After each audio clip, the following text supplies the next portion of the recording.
عزیز طلباء و طالبات، اردو زون میں خوش آمدید۔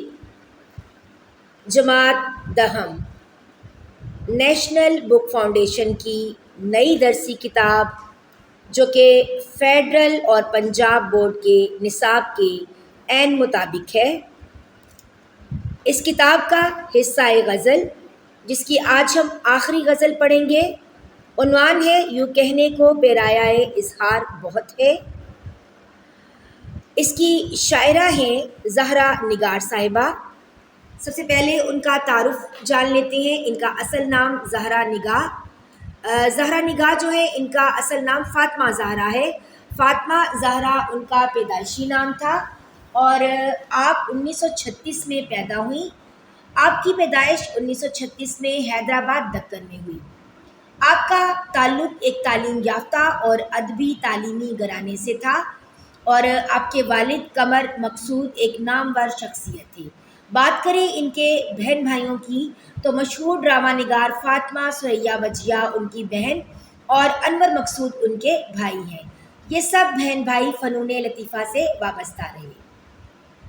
جب پاکستان بنا تو قیام پاکستان کے بعد ان کا خاندان کراچی منتقل ہو گیا اور انہوں نے کراچی میں اپنی تعلیم مکمل کی کیونکہ یہ پاکستان ہجرت کر گئی تھی۔ ان کے ادبی ذوق کی بات کریں تو زہرا نگاہ کو شعر و سخن کا ذوق وراثت میں ملا۔ ادب سے لگاؤ ان کو بچپن ہی سے تھا اور ان کا جو پہلا کلام تھا وہ انہوں نے صرف 11 سال کی عمر میں نظم گڑیا کی شادی لکھ کر کیا۔ یہ نظم بچوں کے جذبات کی ترجمانی کرتی تھی۔ جگر مراد آبادی جو ہے نا، ان سے ان کا کیا تعلق تھا، انہوں نے ابتدائی کلام اپنا جگر مراد آبادی کو دکھایا تو جگر صاحب نے ان کے ذوق کو سراہا اور اصلاح سے انکار کر دیا۔ شعری موضوعات دیکھیں تو ان کی شاعری میں رومان، سماجی مسائل اور روحانیت وغیرہ شامل ہے۔ ان کی زبان سادہ مگر جذبے گہرے ہوتے ہیں۔ انہوں نے زیادہ تر غزل، نظم اور آزاد نظم میں طبع آزمائی کی، یعنی ان کے ہاں جو شاعری کی اصناف ہیں تو انہوں نے غزل میں، نظم میں اور آزاد نظم میں لکھا۔ ان کے ہاں خواتین کے جذبات کی عکاسی نمایاں ہے۔ ان کی مشہور تصانیف دیکھیں تو معروف کتابوں میں فراق، شام کا پہلا تارا اور ورق شامل ہیں۔ یہ سب ان کے مجموعہ کلام ہیں۔ ان کا جو مکمل مجموعہ کلام ہے وہ کلیات زہرا نگاہ کے نام سے شائع ہو چکا ہے، جو کہ ادبی حلقوں میں بے حد پسند کیا گیا۔ حکومت پاکستان نے انہیں صدارتی تمغہ برائے حسن کارکردگی سے بھی نوازا۔ یہ اعزاز ان کی ادبی خدمات کا اعتراف ہے اور عالمی سطح پر اگر پہچان کی بات کریں تو ان کی شاعری پاکستان سے باہر پڑھی جاتی ہے اور سراہی بھی جاتی ہے۔ انگلینڈ، امریکہ اور بھارت میں مشاعروں میں انہوں نے شرکت کی ہے۔ ان کی جو ادبی خدمات ہیں، زہرا نگاہ صرف شاعرہ نہیں ہے بلکہ ایک ممتاز نقاد بھی ہیں، ادبی شخصیت بھی ہیں اور خواتین کی نمائندہ آواز بھی ہیں، اور ان کی تحریریں اردو ادب کا سرمایہ ہے۔ اچھا، غزل شروع کرنے سے پہلے چند سوالات دیکھ لیں کہ اردو شاعری میں خواتین کا کردار کیا ہے۔ اس کا جواب آپ اس طرح سے لکھ سکتے ہیں کہ خواتین شاعروں کی شاعری نے سماج میں خواتین کے مقام اور ان کے مسائل کو اجاگر کیا۔ ان کے کلام میں خواتین کی آزادی، حقوق اور عزت کے موضوعات بہت اہم ہیں۔ مثلاً فہمیدہ ریاض، پروین شاکر اور دیگر شاعرات نے اپنی شاعری میں خواتین کے حقوق اور سماجی انصاف کے لیے آواز اٹھائی۔ تو جب آپ غزل شروع کریں گے تو اس سے غزل شروع کرنے سے پہلے یعنی پڑھنے سے پہلے پوچھیں تو یہ سوال جو ہے وہ اکثر آپ کو آ جائے گا بورڈ ایگزام میں، تو اس کو آپ ایک دفعہ دیکھ لیجئے گا۔ پھر یہ بھی آ سکتا ہے کہ پروین شاکر کی وجہ شہرت کیا تھی۔ تو پروین شاکر کی وجہ شہرت ان کی دلکش، نازک اور جذبات سے بھرپور شاعری ہے جو اردو غزل کو ایک نئی زبان، نیا لہجہ اور نیا احساس عطا کرتی ہے۔ یعنی مختصراً ہم یہ کہہ سکتے ہیں کہ پروین شاعری کی وجہ شہرت جذبات سے بھرپور شاعری ہے۔ اب ہم شعر نمبر 1 کی جانب بڑھتے ہیں اور اس کی تشریح اور فنی محاسن دیکھتے ہیں۔ غزل نمبر 4، اس کا مطلع کیا ہے؟ یوں کہنے کو پیرایۂ اظہار بہت ہے، شاعرہ کا نام زہرا نگاہ اور ماخذ اس کا ہے فراق۔ حیت اس کی غزل ہے۔ جب آپ اس کا حوالہ سخن لکھیں گے تو یہ آپ شروع میں ضرور لکھیے گا، اس سے اچھے نمبر مل جاتے ہیں۔ یوں کہنے کو پیرایۂ اظہار بہت ہے، یہ دل ناداں سہی خوددار بہت ہے۔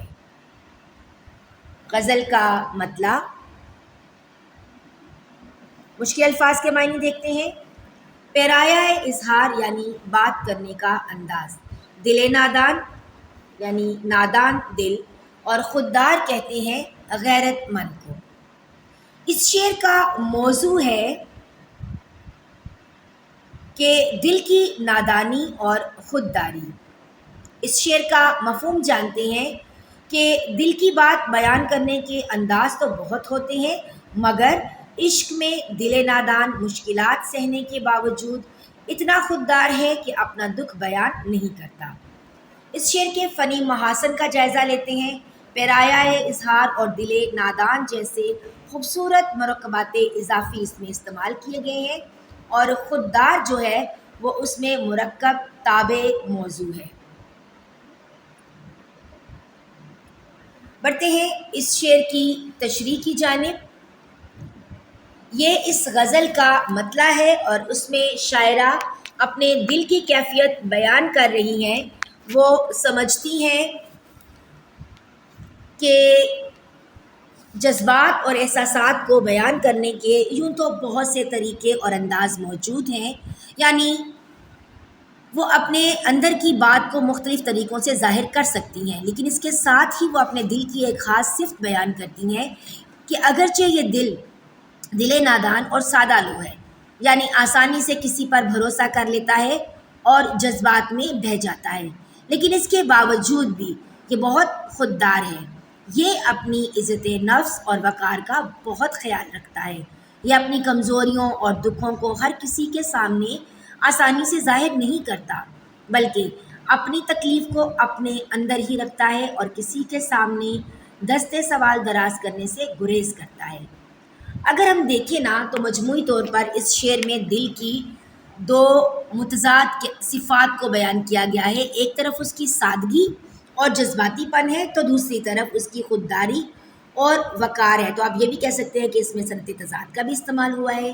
شاعرہ یہ بتانا چاہتی ہیں کہ اس کے دل کی نادانی کے باوجود اس میں ایک گہرا احترام نفس موجود ہے، جو اسے اپنی شکایات اور کمزوریوں کا برملا اظہار کرنے سے روکتا ہے۔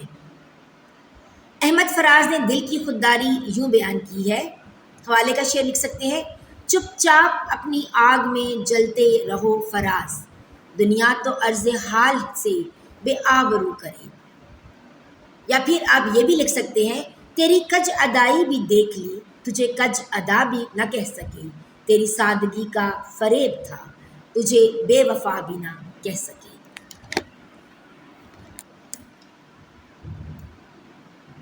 بیٹا